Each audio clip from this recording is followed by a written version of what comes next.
Assalamualaikum warahmatullahi wabarakatuh. Halo sahabat Rumah Sakit Punten, kembali lagi di acara Ngosan Ngobrol Santai bersama Rumah Sakit Punten. Nah sahabat, kita kali ini bersama dengan unit keperawatan Rumah Sakit Punten. Apa ya yang akan kita bahas kali ini? Langsung saja yuk kita sapa narasumbernya. Halo, selamat pagi Mbak. Halo, selamat pagi Mbak Zizi. Boleh nih, langsung perkenalan diri dulu aja. Boleh, perkenalkan nama saya Siska Islamiati dari Divisi Keperawatan Rawat Inap Rumah Sakit Punten. Oke Mbak Siska, kali ini kita mau bahas apa nih? Kali ini, untuk pertemuan kali ini kita akan membahas tentang pneumonia Mbak. Oke, sebelum itu kira-kira kenapa sih pneumonia itu penting untuk dibahas? Akhir-akhir ini kan kasus pneumonia kan meningkat Mbak, terutama untuk anak-anak dan dewasa juga mengalami peningkatan. Ini ditambah juga faktor dari cuaca akhir-akhir ini kan sangat meningkat. Bener banget hujan, Mbak. Kadang juga panas gitu ya. Jadi cuacanya tidak menentu seperti itu. Kemudian untuk pneumonia sendiri itu apa sih definisinya atau penjelasannya, mungkin bisa dijelaskan? Ya. Sebelum kita membahas tentang pneumonia itu sendiri, saya akan sedikit jelaskan tentang saluran pernafasan sedikit ya Mbak ya.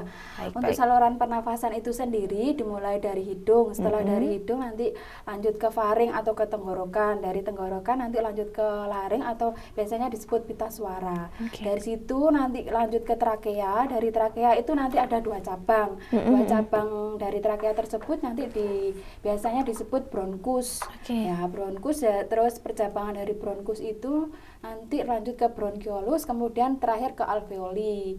Nah, dari bronkus itu sendiri nanti ada fungsinya, yaitu ada fungsi untuk menyaring partikel-partikel kecil yang menyebabkan infeksi. Jadi organisme kecil-kecil itu disaring di situ, nanti biar infeksinya tidak sampai masuk ke bawah ya, nggak sampai ke alveoli. Lah, alveoli sendiri itu fungsinya pertukaran gas antara O2 dan karbon dioksida. Biasanya O2 itu kan oksigen Mbak ya.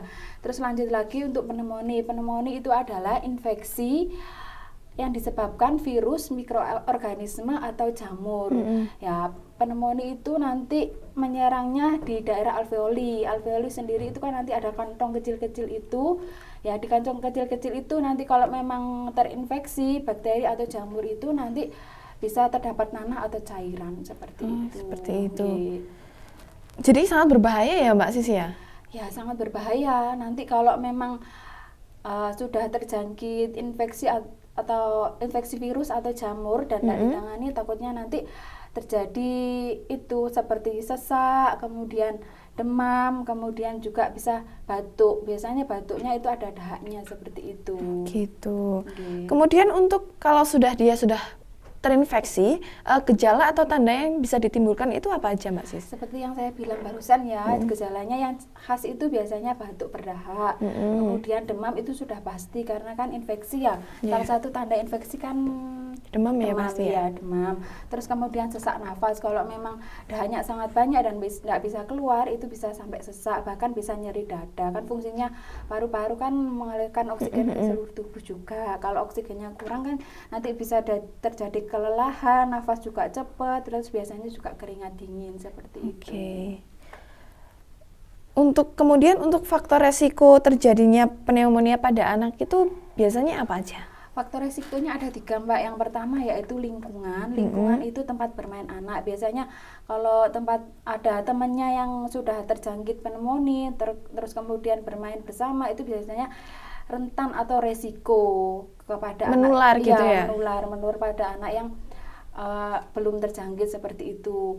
Kemudian polusi udara mulai dari asap, debu hingga bahan kimia juga bisa, terutama kalau kita kan bersama orang yang berokok ya, itu resiko tinggi. Kita kan tidak tahu orang yang berokok tersebut itu terjangkit pneumonia apa enggak. Kita menghirup asap rokok yang dikeluarkan dari orang tersebut seperti itu. Terus kondisi medis juga bisa dari malnutrisi, kemudian imunokompromis, kemudian juga bayi lahir prematur juga bisa berisiko tinggi.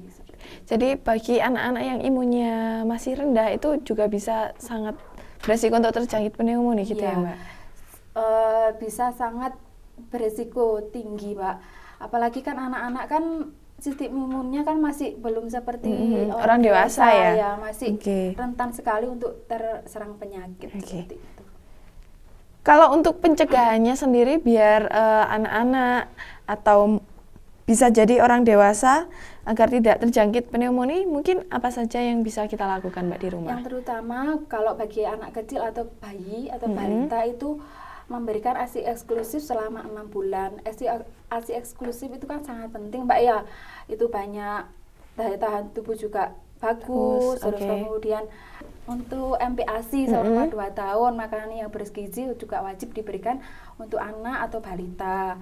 Kemudian obati anak di fasilitas kesehatan apabila sakit. Jadi kalau memang sudah ada tanda gejala misalnya batuk atau demam, segera dibawa ke fasilitas kesehatan terdekat. Ya.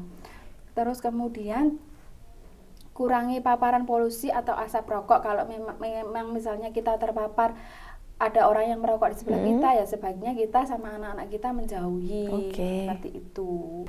Nah, kalau untuk di Rumah Sakit Punten sendiri, kira-kira pelayanan untuk pasien pneumonia alurnya seperti apa, Mbak?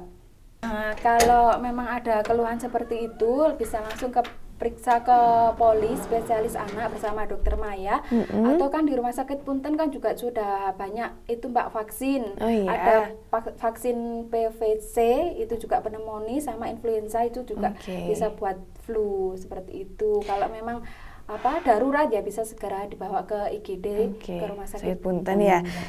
Nah, di Rumah Sakit Punten sudah sangat terfasilitasi ya Mbak. Jadi untuk sahabat di rumah kalau ingin berobat ke poli spesialis anak Rumah Sakit Punten boleh langsung datang dan bisa menggunakan BPJS asal membawa surat rujukan untuk ke poli spesialis. Seperti itu ya. Nah, mungkin itu saja yang bisa disampaikan untuk materi kita kali ini tentang pneumonia. Dan untuk sahabat di rumah, jangan lupa komen, like, subscribe channel Kuba TV untuk mendapatkan notifikasi video-video dari kami selanjutnya. Nah, bisa kita akhiri nih Mbak Sis. Sampai jumpa di podcast selanjutnya ya. Mungkin dari kami seperti itu. Wabillahi taufiq wal hidayah. Wassalamualaikum warahmatullahi wabarakatuh.